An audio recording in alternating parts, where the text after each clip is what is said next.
Chicken Florentine. Procedure: melt the butter in a pan and then sprinkle in shallots. Place the chicken on top of the shallots. Season with salt and pepper. Add enough chicken stock to barely cover the chicken. Bring to a simmer. Cover and poach over low heat for 20 to 25 minutes. Take the chicken out of the pan and set aside.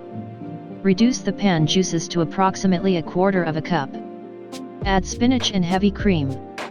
Simmer over low heat until the sauce is slightly thick. Return the chicken to the pan. Serve hot. You can get the complete recipe in the description below.